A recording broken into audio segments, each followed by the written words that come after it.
Hello, fantasy baseball fanatics. How you doing? Welcome to the Fantasy MD's Baseball Podcast. Today's March 21st, 2022. This is our sixth episode. Today, we're going to be bringing you our first Baseman rankings. And, of course, we got news and notes for you. I'm your host, Dominic Martino. Here, my co-host, as always, Matthew Ane. Matt, how you doing today, bud? I'm doing great, man. Baseball's back. A Yeah, lot right? of transactions. I know what guys are gonna be. My rankings are getting tight, and I got a beer, so I'm happy. Yeah, cheers to that, brother. I mean, I got a little water here with me. I don't got a beer with me, unfortunately. I could use one, but cheers to that.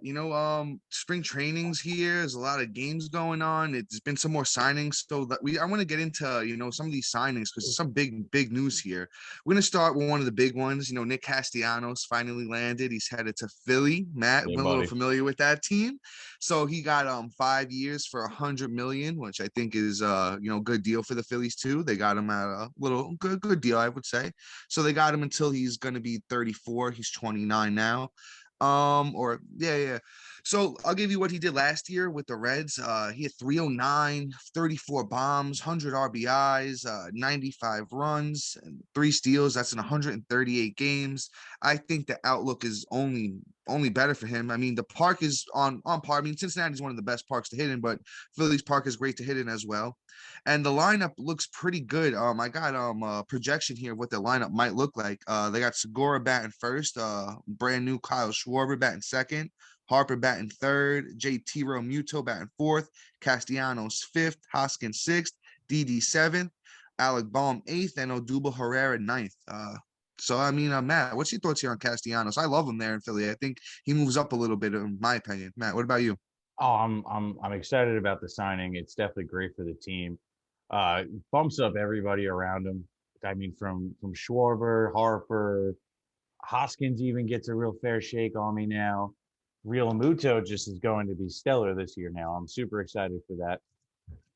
And I feel like we're raising the level here with Castellanos. Last year was like his real true breakout. He didn't really have a full season in 19, obviously COVID, and then kind of showed a little bit over in 19, you know, but finally he's finally doing what he's supposed to do, and I'm pretty excited for that. And I think he's gonna be pitched, and no, he's gonna have a lot of protection in that lineup. So I think the sky's the limit. That's why he's like, I believe, like my fifth or sixth outfield this year, and he might even find his way higher. Big talk, big talk. I mean, I got him up there in my top 10 as well, so I'm not against that at all. I think you draft him with confidence. I think Nick Castellanos is going to be a stud this year. It's a great move for the Phillies. Like Matt said, it helps everyone around him out. Harper, JT, all those other dudes in that lineup, especially Schwarber now, helps him out too. Guys, great outlook for him. So next big signing here. This one's probably even bigger and more shocking than the last one. This is Carlos Correa heads over to the Minnesota Twins on a 3-year deal for $105 million. He got opt-outs after this year and next year in the deal, so that looks great for him. If he, rakes this year, he could choose to say, hey, guys, I'm leaving, and he can go get himself more money somewhere else. As for the outlook, this lineup is not as good as the Astros lineup, so I would expect a decline in some of those counting stats a little bit. I don't think he gets you the 104 runs he did last year. I'll give you Correa stats on the whole last year so you get an idea. 279 batting average, no steals, 92 RBIs, 26 bombs, and 104 runs. So I still think the power plays Minnesota. I think a middle park to hit in. So is the Astros though. So I think the bombs might stay where they are. Runs and RBIs might come down a little bit. Batting average is what it is with Correa. I'll give you the idea of the lineup there. It's not looking as good as that Twins lineup, as I mentioned. They got Buxton leading off. Correa is going to hit second. This one has Luis Arraez playing third, but I think Gio Urshela gets the shot and plays third. Polanco, Sano, Max Kepler, Gary Sanchez, Kirilloff, and Trevor Larnach.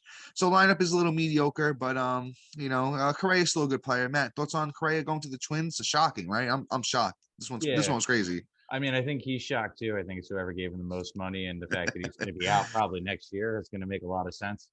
Yeah, So, yeah. I mean, now for a fantasy outlook, I didn't move him in my rankings. He's staying at 13. I'm actually glad that the rumors of him going to Detroit weren't true because honestly, he probably would have moved down in my rankings. So, it's a lot better situation than what was being told around the league and things like that. So there's upside. I still think, if I missed out on shortstop or somebody doubled up for some reason, like somebody in my other league, who has like 5 shortstops, shout out, Yeah. you know what I'm talking about. Um, you know, it's one of those things where I'd be comfortable with him as my shortstop, or a corner infield, right? That's where he would be. So Yes, yes. I don't do too many of those leagues. And anyway, um, I think that he's just going to be solid, nothing special, but not going to kill you. And that's just about it. No, I agree. We're pretty much on the same page there.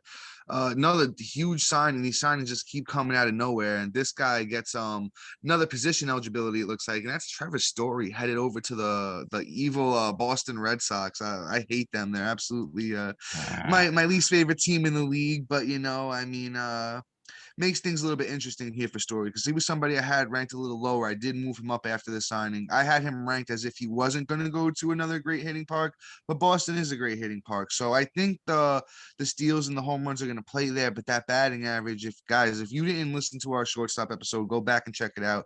A lot of great takes on Trevor Story there, leaving cores in his home away splits. Very drastic. He does not hit for that same type of batting average away from Coors Field.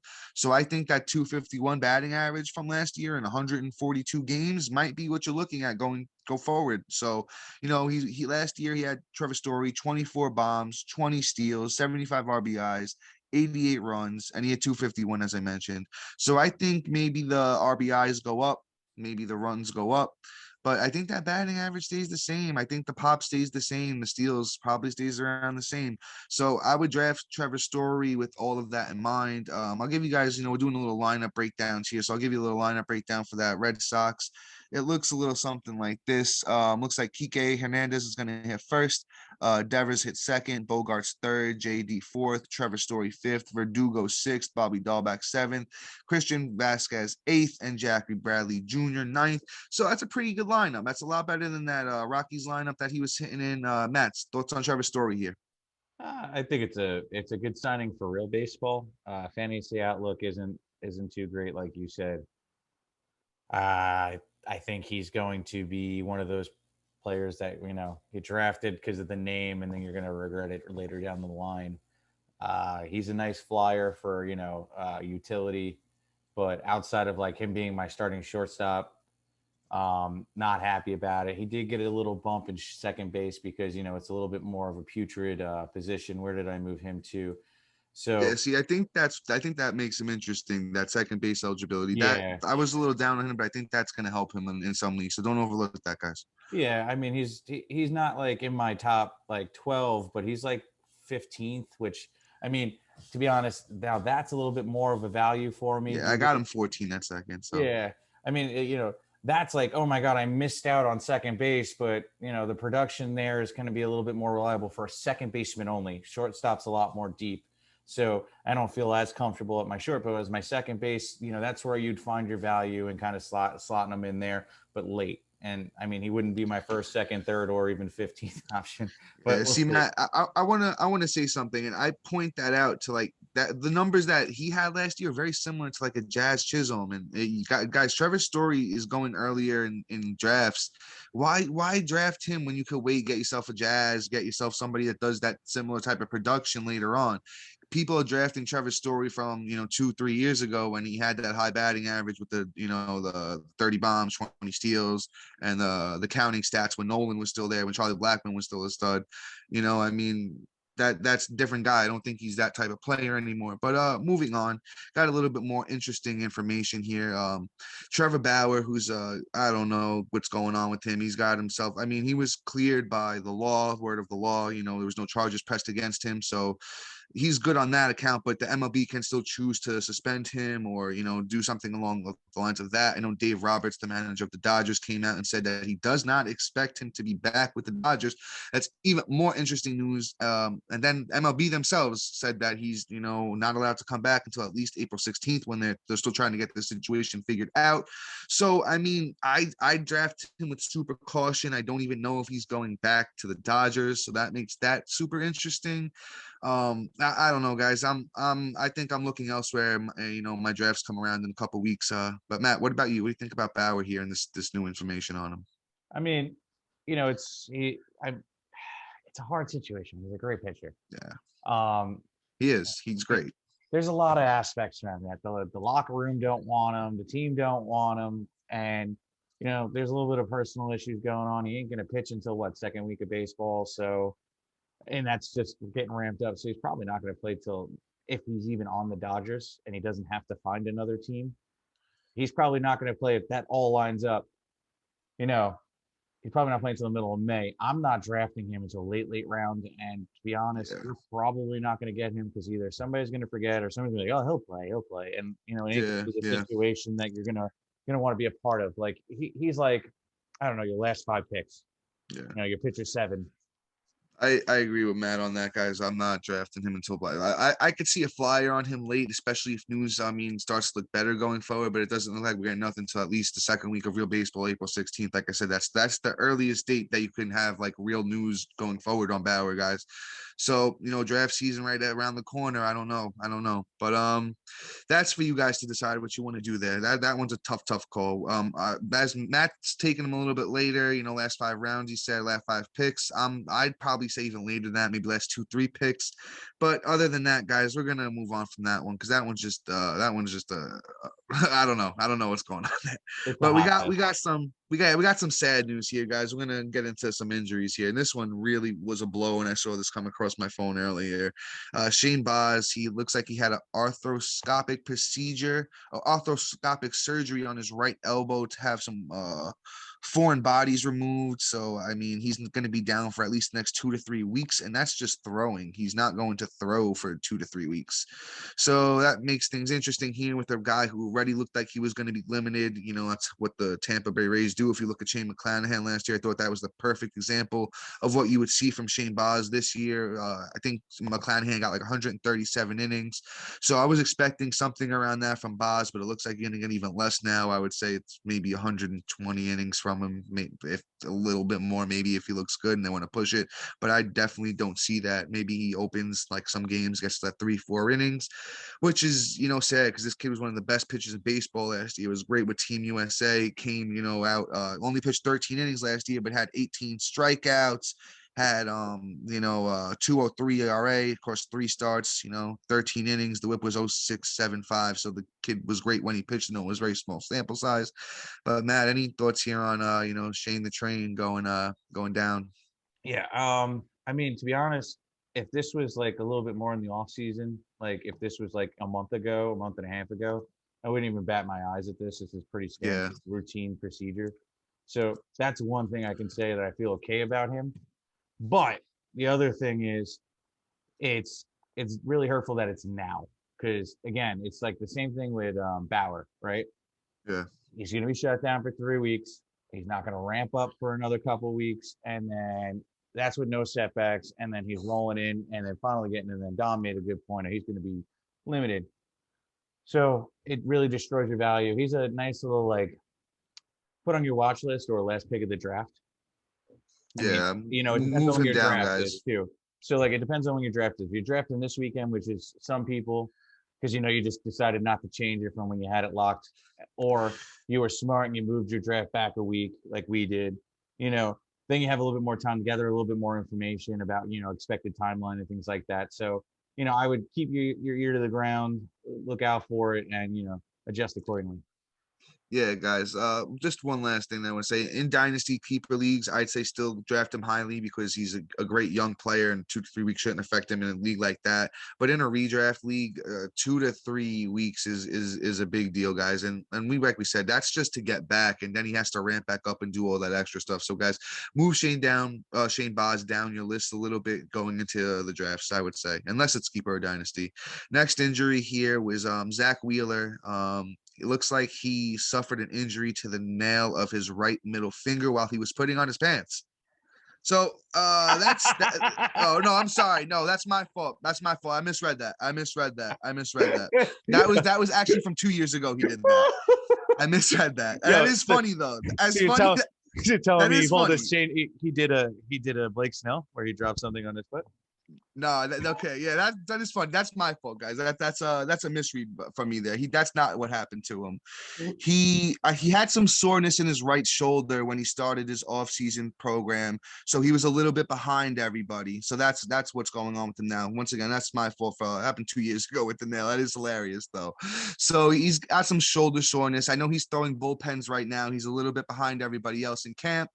I'm not really too worried about him because it seems like he's just going to maybe miss one turn in the rotation, which would be he would be the opening day starter. So he looks like he's just going to miss that. I'm not moving him down due to this. I would keep an eye on it if something flares up along the way because it is the shoulder. Matt, any thoughts here on Wheeler and the shoulder? Are you moving him down? What are your thoughts here? Uh, no, I mean, not unless I hear Yeah, like, hey, he gets shut down entirely. yeah, But exactly. Same. to my knowledge, he's pitching. I mean, may not have had a spring training appearance yet, but I'll take a 1 game miss. Like Yeah, that's no, to me, he's that just would throwing be like, he's throwing bullpens right now though. He is throwing bullpens though. yeah. So I mean, that's a good sign. If we hear this weekend, oh, a little shoulder soreness, had to be setback, give me a link, then I start getting nervous because I mean, this is soft tissue, this is his throwing arm, so that's where like you got to have like a little light bulb. I don't know if I'll draft anything different, only because he's rolling still. Yeah, guys, once again, it looks like Zach Wheeler is going to be okay. I'm not really worried about him. All right, so we got it looks like I think we got one more guy here. Looks like Starling Marte injured his oblique in camp. So I mean he's 33 years old and he led the league in steals last year with 47. So I think it's going to be interesting. I don't know if I'm not seeing anything if they know if he's going to be ready for opening day or not, but once again, that's an oblique, so I'm being a little cautious here with Starling Marte. I mean, I'm not moving him down too much, maybe a couple spots, maybe expect a couple less steals from him because, like I said, he did have 47 last year and led the league. So I could see it possibly being a little bit more towards maybe 35 ish, depending on how long he's out. Once again, with draft season coming up around the corner, guys, just keep an eye out for all information regarding Starling Marte because that oblique could keep him out a little bit. It seems because there's not really too much information on that. Matt, any thoughts here on Starling Marte? I mean, right now, unless we hear anything else, which I mean, we still got time before drafts. Yeah, So, I'm more on a wait and see. This could be something that's, a couple days, a little soreness, or this can linger and then it's going to be a problem. But at least we have time before drafts take place. yeah, Um, guys. I think we have one more person to talk about. Yeah, go ahead. That's the news that came in, I believe, Saturday on Jack Flaherty. Oh yeah. Yeah. So Jack had a small little tear. It's killing me because he's one of my keepers in a league. And you know, you never want to hear surgery in a shoulder, especially pitching, throwing arm. And so they did some kind of thing where it was like an injection with some like I don't even know, but whatever. So they're shutting him down for at least 3 weeks. Now they don't even know if that's going to work or how that's going to be. So it's really looking bad in terms of like draft value and how comfortable I am. So if you're in a keeper league, I'd probably not keep him because I'm not. If you're in a dynasty league, draft him. But I mean, at this point, you can't really feel safe going into the draft, drafting him as high as where I had him ranked. I think I had him at 13. So I mean, Yeah, he's yeah. gonna fall down. TBD, because I mean, we're gonna get news hopefully before drafts, and then that'll kind of determine where we're gonna be with Jack Flaherty and how far I'm gonna drop him. But ultimately, we can expect him at least miss April. Yeah, actually, as Matt says that, I was looking it up because I saw him talk this morning on on the MLB network, but I didn't remember exactly what he said, and I don't want to get it wrong like I did with that information earlier. So I'm gonna make sure I'm on point here. I don't know, just looks horrible in my opinion. So he was on earlier talking about how he got the plasma rich That's it. injection in his shoulder. It was due to inflammation from mechanical issues. So now that's the way he was throwing the ball. I did see this part where he came out and he said, hey, it's stuff that I can easily fix that I've been sitting down with the staff and we going over. But that doesn't change the fact that it's already hurt. He confirmed that he had a pre-existing injury there. It was the Hair. labrum, the bunch of words that I'm gonna botch here, so I'm not even gonna say them. It's where the shoulder meets the biceps, so that's where the tear was. and it's unrelated to the current issue, and he's pitched through it for a handful of years. So all of this just sounds horrible to me. I Yeah. mean, like, it sounds like he could come back, and then it's a moment's notice before it's a bigger tear, and you hear Tommy John or a big surgery, and he's out 4 to 6 months. So I'm pushing him down. I'm not taking that risk in redraft, maybe in Dynasty Keeper. I'm moving him down there too, but there you could still take a little bit of a risk on him, but I'm moving him down there too, guys.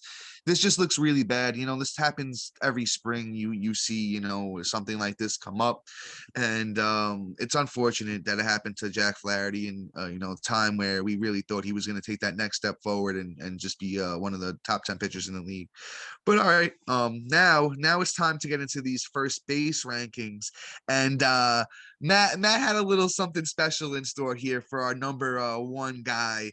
He has a little Dodgers rant that he wants to go on. I'm gonna let him do it about they're apparently the new evil empire, and I agree. Three MVPs, everybody in their lineup's been an all-star except Will Smith. But Matt, I'm gonna defer to you. Let's get out to our number one consensus first baseman, newest member of the evil empire, Freddie Freeman. So I love Freddie. The Braves did him absolutely dirty, and at this point, the evil empire over there on the West Coast is just trying to buy themselves a World Series and starting to take some tricks out of the Yankees' back pocket here. And it's just painful to watch them win the World Series next year. So, but anyway, let's talk about fantasy. So he's going to have a bajillion runs and ribbies. He's going to have, 35 his standard home runs, possibly more depending on how the wind swings. And he's going to hit you 300. He's my number one. I think Dom's number two. And I moved him up, actually. I moved him up. I oh, decided to move him up. I put him at one. I'm But you know impressed. what it is, though? Me and Matt were talking about it. I'm not going to get crazy into it, but I kind of feel like it's a 1-1 situation. But Mhm. I'll give Freddie a little edge. He's been doing it longer. You gotta. That lineup is just too ridiculous. Like somebody's always going to be on base. Somebody's always going to be there to bring him home. He's always hitting the ball. It's just going to be amazing. There's so much protection. So, and I'm not down talking Braves because they're a phenomenal team, but it's the Dodgers. Who's going to be hitting around him? Max Muncy, Betts, Trey Turner. I mean, my head hurts just thinking about being the pitcher. So he's just going to go off. And I think this is going to be a very, very big season this year. And I'm drafting him in the top 10 this year. Yeah, So, yeah. I mean, Matt's hitting the nail on the head here, but I just want to throw out there, Freddie Freeman got 6 years for $162 million. So he's gonna be there until he's in his, past mid-30s at that point. And I mean, it's a great deal because, as Matt said, I just want to read off this projected lineup. It's literally insane. You got mhm. Mookie Betts hitting first, Trey Turner second, Freddie Freeman third, Justin Turner fourth, Max Muncy fifth, Will Smith sixth, Chris Taylor seventh, Cody Bellinger eighth, and AJ Pollock ninth. I mean, literally, like I said, every single one of those guys has been an all-star one time at least, besides Will Smith, who could have been an all-star last year or the previous couple of years of his career. He was one of the best catchers in the league. So it's 3 MVPs, a bunch of all-stars, and I mean, there's no reason to hate. You move Freddie Freeman up now. You move him up. I think he was going at the late end of the first, late or early second. I'm like Matt said, he could be a top 10 pick. He could be a top 12 pick, and I'm not mad at that. I'm not mad at that at all because you know what? He's gonna chip in a few steals. He's got that 300 batting average, 30 plus bombs. I could see the RBIs being well over 100, and the runs were 120 last year. I mean, so the sky is the limit for the kid. I mean, God bless. God bless is what I say to that. I think Freddie Freeman could do wonders. So let's move on to the number two consensus. So I believe Matt and I both have number two or 1B, let's say, because you're splitting hairs when you're talking about these two guys. It's Vladimir Guerrero Jr. And anyone that's been watching spring training or keeping up saw this guy hit a moonshot almost out of the stadium against Aaron Nola the other day, and I was just like, woo! I think the quote from Vlad was that last year we saw the preview, and this year we're going to see the full movie. So I don't know what that means, but if he's going to improve on a 311 batting average, 4 steals, 111 RBIs, 48 bombs, and 123 runs, so be it. We're all welcome for it. We all want to see it as baseball fans, and I mean, Simeon left Toronto, but they get a healthy Springer, Teoscar. I think Matt Chapman's there now. I think that lineup's going to be, just as good. Draft him with confidence. Top pick, top pick. And what, like Matt said, they're so close to each other. I think Freddie Freeman's the better value where he's going because people are taking Vlad top 5, and Freddie's going a little bit later. So I like the value on Freddie a little bit more, but Vlad, sky's the limit. Maybe we see 60 home runs this year. Matt, thoughts? I mean, there's really not much to say. He's going to hit you for power. He's going to be a monster. And if he's saying last year was a preview, I'm scared. Yeah. I'm scared as anybody who doesn't have him, and I'm scared for the Yankees, and I'm scared for the MLB. Everybody with the Dodgers is scared of him. So, it's just one of those things, and I'm just going to leave it at that because I'm already shaking in my boots. Yeah, it's scary to think what this kid could do. I also want to throw out, I think he lost about like 30 pounds in the off season. I saw some pictures of him going around Oh where God. he had that belly going out last year, and this year looks like he don't got no six pack or nothing, but he looks slim, very, very slim. The belly's gone. So I mean, and the power's still there. He cranked one out of the stadium. So I mean, guys, draft Vladdy with confidence. It's 1A, 1B, him and Freddie, and that's that. Move on to our next guy. We talked about him, moving to his new team in our last episode, but here we'll get into more of a breakdown of him. That's Matt Olson, newest member of the Atlanta Braves. Now, here's, these next guys fall off a little bit from the first two, but they're no slouch players. They're all stars, very great players, these next few, including Matt Olson. Last year, the kid hit 39 bombs, 111 RBIs, 101 runs. He had 4 steals and he hit 271.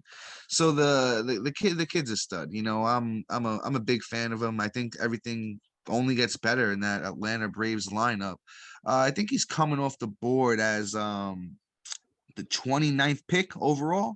So I mean, it looks like he's moved up here a little bit recently. I mean, I think he deserves it. Like I said, that this Atlanta lineup is so much better than Oakland. I mean, Matt, any thoughts here on Matt Olson besides, that he's great? Yeah, I mean, I already liked him on Oakland, and the fact that I heard rumors he was getting traded was really like pumping him up because I was getting very excited he was going to leave Oakland.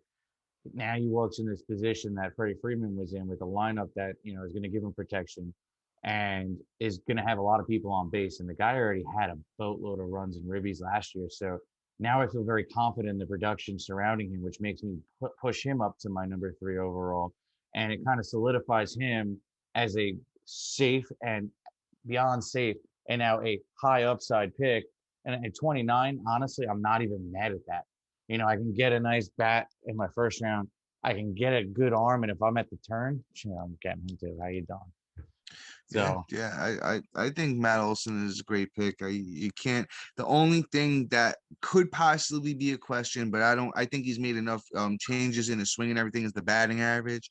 yeah, He's 271 hitter last year. COVID, he hit 195, but that's COVID. The year before that was 267, but then 2 years before that was 247, 259. He's a career 252 hitter. I'm not saying he goes back to that. I'm just saying that's the one thing, hey, maybe look out for, if you wanted to be a hater, which I'm not. I love him. I still think he could 265, 270. So, Matt Olson, I like where he's going. Like Matt said, 29th pick. It's about enough on him. So now we're going to get to the consensus number 4, who's my boy. I got the throwback on. I don't know if y'all can see, but it's the throwback Chris Bryant. Give He's us our a little number twirl. 4. Give us Yeah, a little I got twirl. you. Give I us got a little you. spin. Yeah, Model for let's us. see if I could see if y'all can see it. We didn't ask you to twerk though, bro. Just show us the jersey. Yeah, you got the KB. So I got the throwback KB on. He's our number 4 consensus after getting traded to Colorado. He got a big deal there. What was it, man? I think it was 7 years, 182 million. yeah, it was So yeah, sky's the limit for him there in Colorado. I mean, I want to go back to like vintage Nolan, Nolan Arenado, who has played there for a long time. I want to say he could be around similar to that. Maybe the batting average isn't as high, but I think he could be a 300 hitter with 30 plus bombs, 100. He chips in, a bunch of steals every year. Last year, I believe he got you 10. So I think once again, the lineup isn't going to be great there. I want to pull up the lineup here and see what that lineup's looking like, because that's going to be definitely interesting. I know also, quick note, they did re-sign Ryan McMahon, or well, they gave him an extension. They gave him a big 70 extension million. too. for 6 years, something like that. Something like that. He got paid and he Yeah. wasn't even worth it. Um, Yeah, well, yeah, here nor there. I mean, that's not a huge one, but this lineup isn't too great, but it's interesting. Looks like Raimel Tapia is going to lead off. KB is going to hit second. Blackman third. CJ Crone fourth. Ryan McMahon fifth. Brendan Rodgers sixth. Sam Hilliard seventh. Elias Diaz eighth, and then Jose Iglesias ninth. So top of the lineup looks okay. Bottom lineup doesn't look so good, but it should be interesting. Should be interesting. I still think KB does the damage that you need from him in that lineup, which is why I moved him up personally. I know Matt's moved him up as well, which brings him to our number 4. His ADP right now, he's so far whole draft season is 90th. But I moved it. I played with the ADP a little bit, and I moved it to when the news broke that he signed with Colorado, and I think it's been 32 drafts since then. And this is NFBC. He's moved up all the way up to the 60th pick. So that's about 30 picks of advancement just with this news of him going to Coors. Matt, any thoughts here on KB? Because I'm ranting.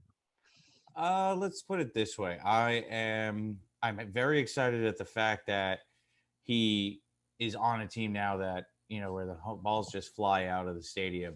And it's definitely going to give him a bump because he was already a great hitter. And honestly, it kind of gives him a little bit more of a cushion because if you look at the last couple of years, his batting average has kind of been slipping because, you used to be like a 270, 280, and he had 2 seasons at 290, and now he's kind of slipped. He had a 209, a 206, 267, 262. It's just like, it's not really like my favorite.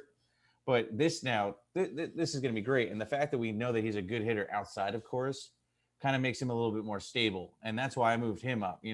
That's safety. Now, where'd you say he was being drafted since the trade?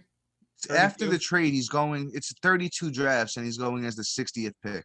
Okay, 60th pick is kind of okay, but I mean, I don't know if I draft him that high. But at the same time, I won't blame you. There's safety in a good hitter at Coors, and it kind of gives a little bit more, but we'll see. I mean, it's just as bad as the other teams he's been on in terms of lineups around him, and he makes good with the production. So, draft him with confidence. He'll be safe. He's not good, and he has a lot of upside. That's all I can say.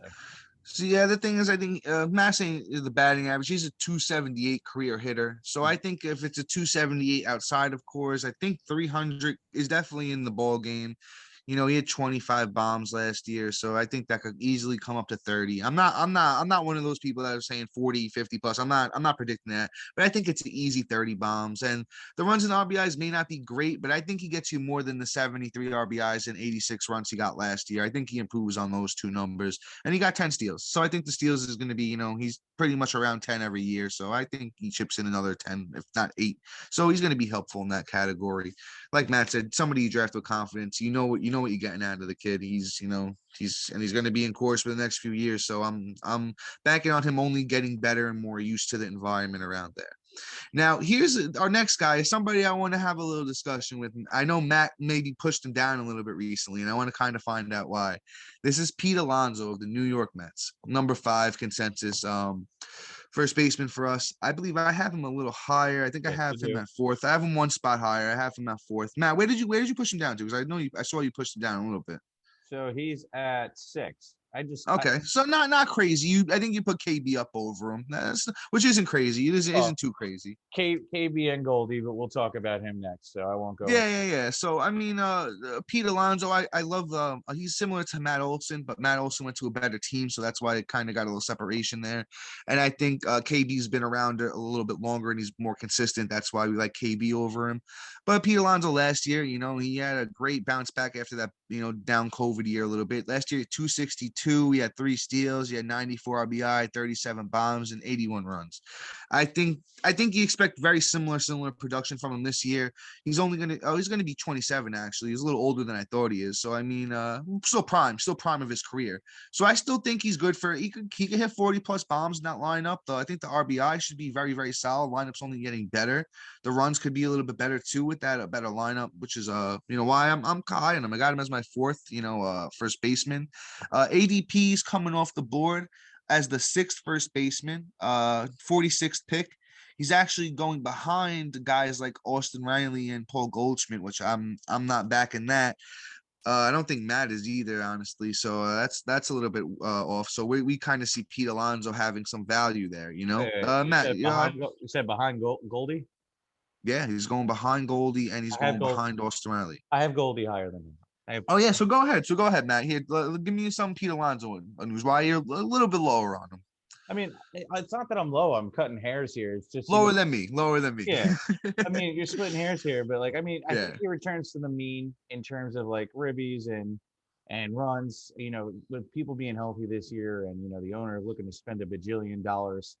It's going to be better situation. He goes back over 100. I feel in terms of runs and ribbies. I think the batting average has returned, and I think it's going to stay in the 60s range. You know, and the bombs could hit B40, no question. I mean, he was only off by that by 3, and it could be above 50. It could be above 40. I mean, it's just one Yeah. of those things.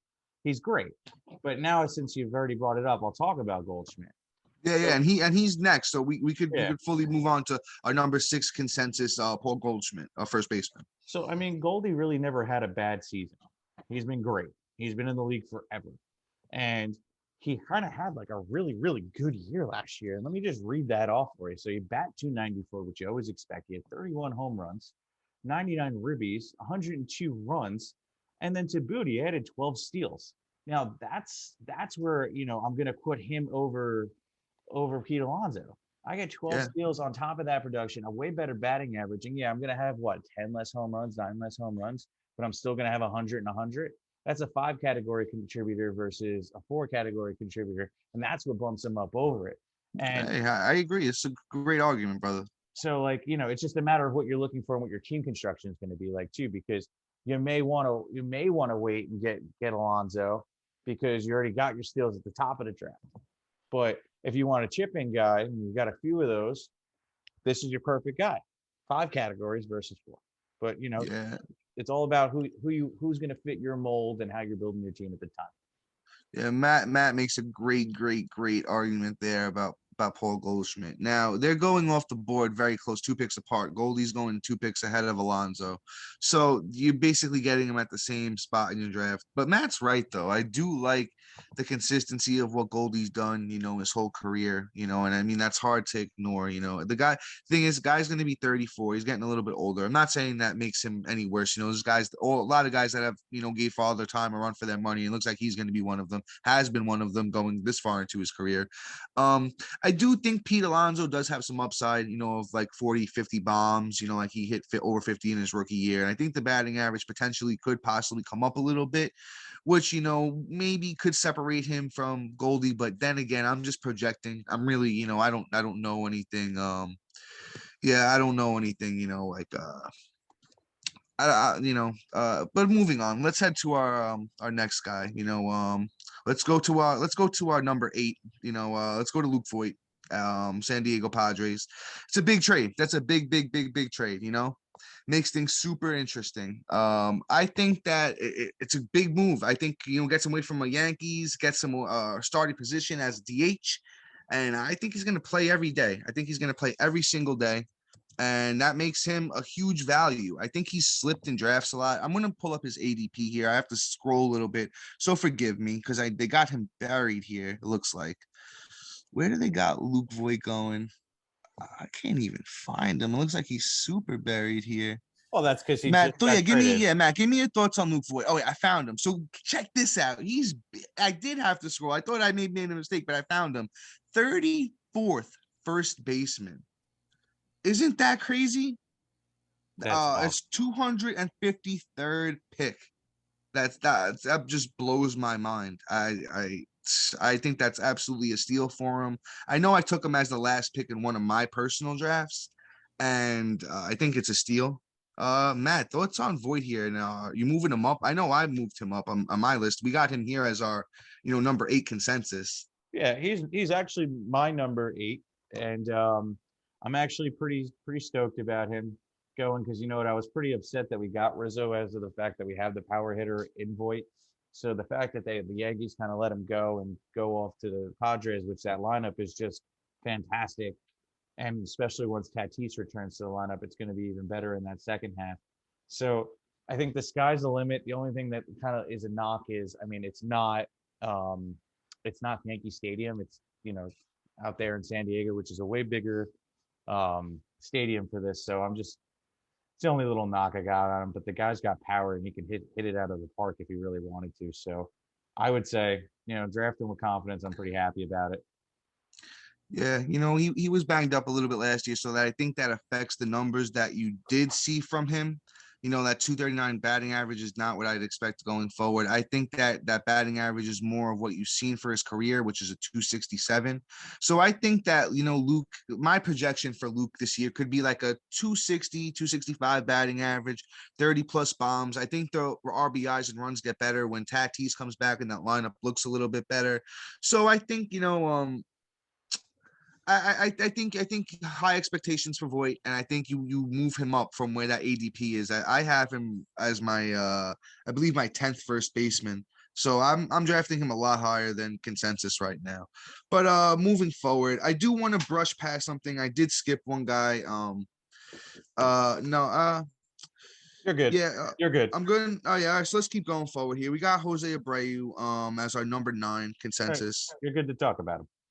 Oh, okay, yeah. So no, I did skip over somebody, and that's my fault here. Just sorry for the confusion, guys. Bear with us here. We got Austin Riley as our number 7th consensus first baseman. The thing is with him is that he's only, I think, eligible at first on Yahoo. We did talk about him in our third baseman episode, I believe. So we're not gonna get too crazy into him. He gets a little better bump here with Matt Olson on the team. And he had 300 last year. He had 30 bombs, had 100 RBIs. I think kid's going to be a monster in that lineup. He's very young. I believe he's only 25. So I think sky's the limit for Austin Riley. I'm not going to get too much into him here, but we do have him as our number consensus first baseman. Once again, eligible at first base on Yahoo, not on too many other categories. Matt, you want to get into Austin Riley here a little bit, or? Yeah, I mean, we could talk about him for a second. You guys, great. Sorry we weren't. We didn't talk about him, so there was a little behind the scenes actions, and Yacht Yeah. actually scared the living bejesus out of me. But we're good. So essentially, I'm actually really excited. I think he takes a step forward, which is funny enough. You like, where does he take a step forward? Well, for starters, I think that he's now finding himself, being that this is going to be his 4th year in the bigs, had that breakout year, and I think maybe the home runs come up a little bit, and I think the runs come up a little bit. I think he gets a better spot in the batting in the lineup. So I think that he's going to be way more valuable than we really think he's going to be. And to be honest, he's somebody that I'm going to draft with confidence. Yeah, I think the Braves are going to be relying on him a little bit more now with Freddie gone. I know they picked up Matt Olson, but I think that Austin Riley maybe he's going to be looking at himself like I'm a Brave, like I'm here for the team, like I'm the new, and Matt Olson's the new guy, but I think Austin Riley could be one of the new faces of the team because someone's got to take Freddie's spot at the face of the Atlanta Braves. Could be Matt Olson, but who knows? Maybe Austin Riley, 25-year-old kid really steps up this year, like Matt says, and maybe it's 40 bombs, maybe keeps that batting average up there, He's also, you got to realize too, Acuna is going to be out. So, they're going to be, he's going to get higher up in that batting, into the batting order. And, I don't think I think he was hitting 5th or 6th last year. Yeah, he was pushed down a little bit. I mean, as he got hotter, he started getting up, but he got moved around there a little bit. So I think he kind of solidified himself higher this time. And I think that, it's going to really benefit him, especially with Acuna out for at least a month and a half.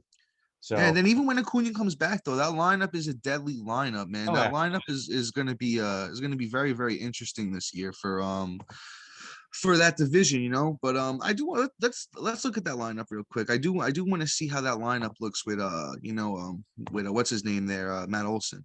Let's look. It's Austin Riley hitting first, Matt Olson hitting second. So that Austin Riley looks like he's gonna hit third. Marcell Ozuna 4th, Adam Duvall 5th, Eddie Rosario 6th, Dansby Swanson 7th. I don't agree with that. Alex Dickerson 8th, and then Travis Darno 9th. I don't like this projected lineup at all. This should not be the lineup. Did you even say Albies? I didn't even hear that. Albie's first. They got Albie's leading off. I was good. Okay. And that lineup's gonna look a lot better with Acuna in there. But if Austin Riley's hitting third in that lineup, he's driving in Matt Olson and Albies, and then he's got Ozuna Duvall behind him, so he's gonna score. So that outlook looks very good there for him. Yeah, I'm pretty high on Austin Riley going into this year. But forgive us for jumping around here a little bit. We did talk about Luke Voigt, who was our number 8 consensus. We're going on to our number 9 consensus first baseman. That's Jose Abreu of the Chicago White Sox. This is somebody who Matt pushed down a little bit that I had a little bit of a problem with earlier. We were talking about, we were doing a little show prep, and Matt pushed him down a little bit, going back and forth. But I'll give you a rundown of his numbers from last year. Jose Abreu hit 261. He had 1 steal. He had 117 RBIs. He had 30 bombs, and he had 86 runs. I have Jose Abreu higher. I believe I have him as my 7th first baseman. And now here's my argument for that, why I like Jose Abreu a little bit higher. First of all, he's led the AL in RBIs last 3 years. I believe he was tied last year, if not. Oh, he's very close to the top. But he's going to mash. There's only one season in his whole career besides the COVID year where he didn't have 100 RBIs, and that was 2018. So the guy can hit with runners in scoring position, which is a big deal. RBIs is a huge category. He's going to hit you 30 home runs. The runs if he gets you 80 runs, that's fine. I think the batting average comes up. He's a career 290 hitter. Last year, he hit 261. I think he could hit more in the 280, 285 range. I'm high on him. That Chicago White Sox lineup is going to be deadly. They got Robert for a full year, Tim Anderson, just got a bunch of dudes that can rake. I do want to throw out a little something here. Here's a little spring training note. Someone to keep your eye on. Matt, I don't even know if we even really talked about this kid yet, but Yoenis Cespedes, former Met, his little brother is on the Chicago White Sox, and dude is raking in spring training right now. His name is Yoelki Cespedes. Kid's got 2 home runs. Bunch of hits. Kid's been raking. So I think he finds his way into that Chicago lineup for a little bit this year. Someone to keep your eye on. That's a little wink to the listeners there if you've been listening this long to the episode, But back to Jose Abreu, guys, draft him with confidence. He's a stud. I'm going to give you his ADP, let you know where he's coming off the board, where you can get him. He's coming off the board as the 8th first baseman. That's 63rd pick. That's later than some of these other guys. Now, he's not going to give you any steals, but I could comp him to a Pete Alonso. He does similar things that Pete Alonso does. He's Pete Alonso-ish, going 20 picks later. So I think Jose Abreu has great value where he's going right now in fantasy drafts. I'm drafting with confidence. Matt, is any haterade in that beer right now? Where do you got him ranked? I know you got Jose Abreu a little bit lower, so I want to hear your little Jose Abreu rant. Well, I mean, let's not insult the beer, okay? Not haterade. It's not haterade flavored. Not haterade. It's just I'm messing with you. Yeah, I mean, it's more of I got some news over the last couple of days that like Max Muncy is going to be healthy. Okay. Yeah. I mean that lineup bumps Max Muncy up, and honestly, if he was healthy the whole season, I think this would be a different conversation. Schwarber, who's our next guy, is going to now be on the Phillies and is in a great situation, just like Castellanos. I mean, they're teammates now, and I think that he gets a nice bump. And I'll talk. Where did you have Abreu ranked, Matt? I have him at 11, so I mean he's right outside my top 10. Yeah. And he was my number 9 at one point until these signings. So it's not like I was completely out on the guy. It's just these guys ended up being able to slot in there and make things a little bit more interesting for them. But I'm not mad if you drop them at that, draft them at that price. It's preference. I'm just going to go with them. I think there's a little bit more upside. There's a little bit more protection especially for our next guy, which is Kyle Schwarber. And let me just roll with him a little bit. So, yeah, go, keep going. You're on a roll. Go for it. So it's the same argument I made earlier when I was talking about Castellanos. And on top of that, so right now the projected lineup is him leading off. So with him batting first, I don't know if anybody knows, but he actually has an incredible OBP percentage. I believe it's close to 400, if not 400, when he leads off. So that gives him a big bump because the runs are going to be up. The guy mashes the ball. Citizens Park is a great park to hit in. So it's one of those things where this dude is going to do things that we haven't seen him do before, and people are going to have to pitch to him because right behind him is Hoskins, right behind him is Bryce Harper, right behind him is Castellanos, right behind him, et cetera. It's ridiculous. So he's going to mash. He's going to produce, and the opportunity is there for him to take. And you know what? Especially with DH now being in the NL, and he's going to be getting a lot more rest, which means he's going to play a full season, I pray. And we're not going to have to deal with a lot of this ambiguity around him. I think this is a season where we're actually going to get a lot of production out of him. And I mean, it's not like I'm projecting him for the moon. I'm projecting him to be my number 10, and I'm pretty excited to draft him at number 10. It's the only reason why I'm going over Jose Abreu. Yeah, I hear that. See, I think this is we've agreed a lot today. This is the only spot where I'm disagreeing a tiny bit, and it's not even like a huge amount. It's just a little bit. I have Schwarber ranked 11th, which is actually only really not that much lower than you at all. But here's my case why I do have Jose Abreu a little bit higher than a guy like Kyle Schwarber, right? So last year, in 399 at bats, 113 games, Schwarber had 76 runs, 32 bombs, 71 runs, a steal, and he hit 266, right? So now I agree with everything in that line except the 266 batting average, right? That just to me, if you look at his whole career, just looks like a total outlier, right? Um, I think Kyle Schwarber this year is going to give us a line similar to what he did in 2019, right?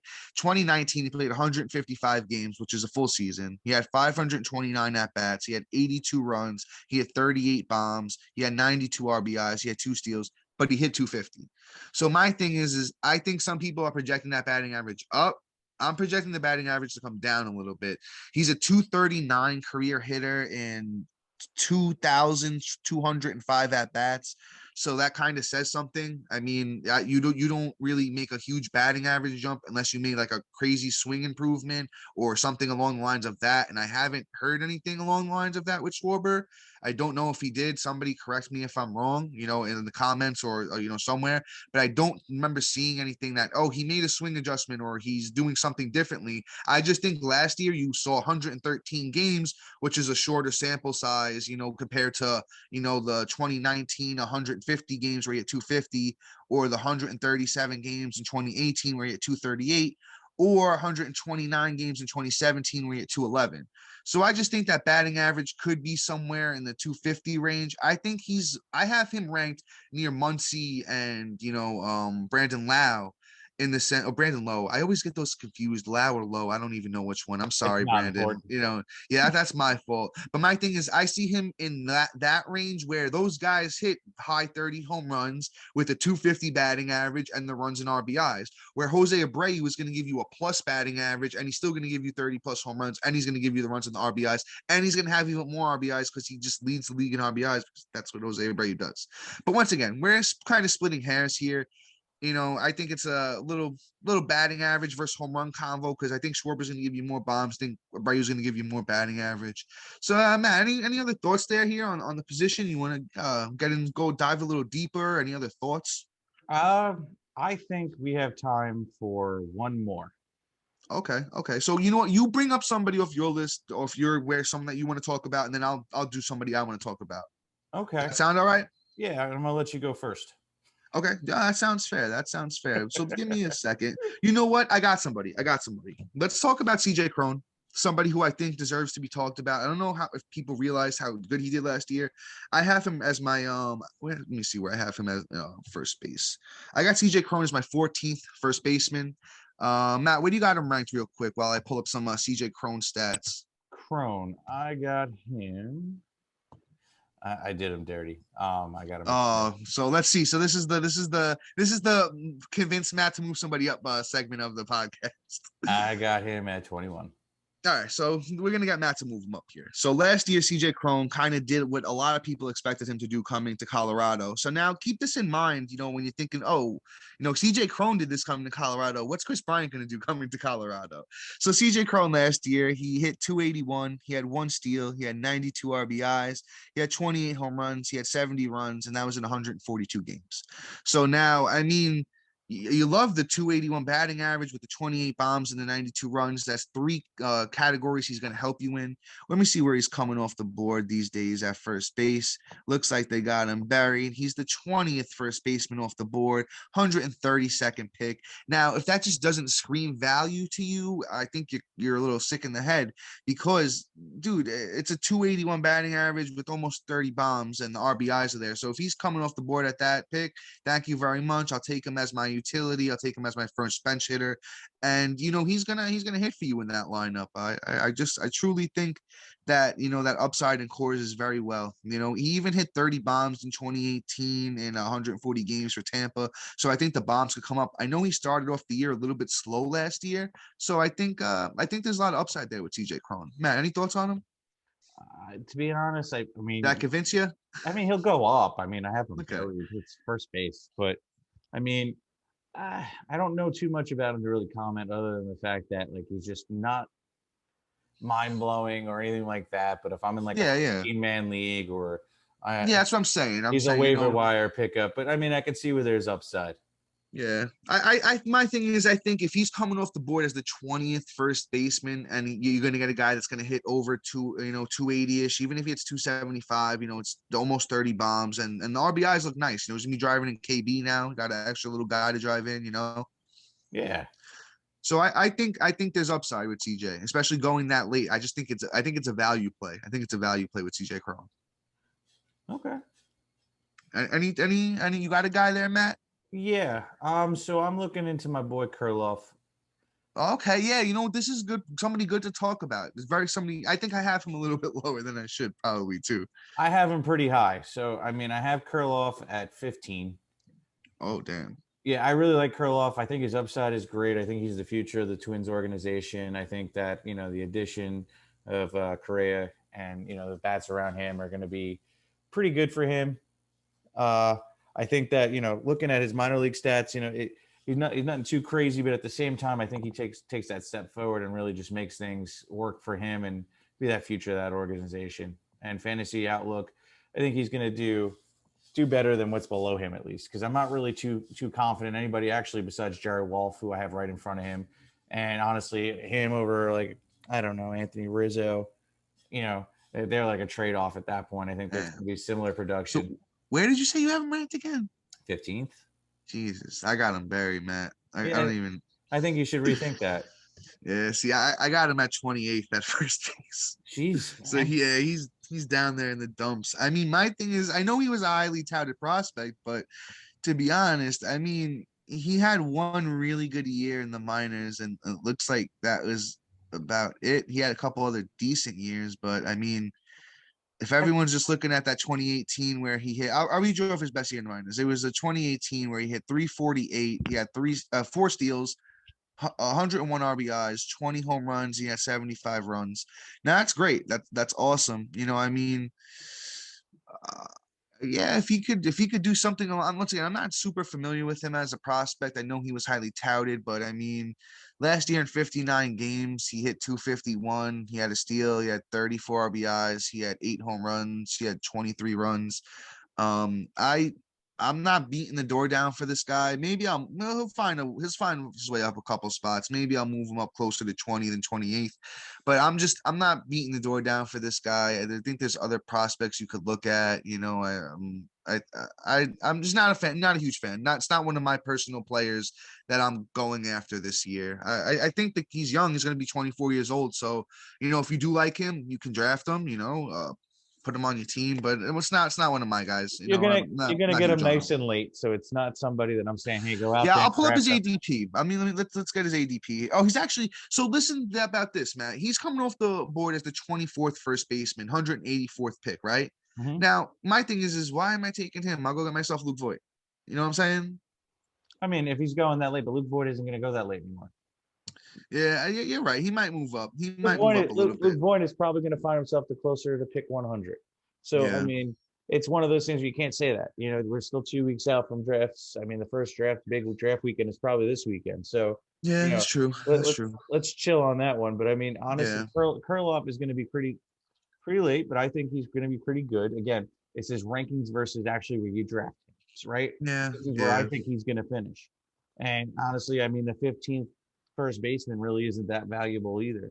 So, it's not really a fair shot. This is a guy that I'm going to take my lottery pick on. Hence why I like him above anybody else below him.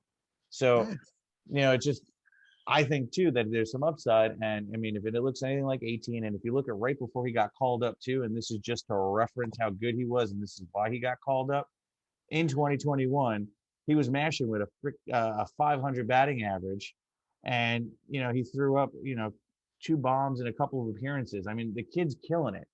And I think that's why he got the call. Now, I think he kind of showed, hey, I got 18 back. I think 19 was a little bit of a growing pains. 2020 had to take a year off because of COVID. Who knows where that's going to be? There was there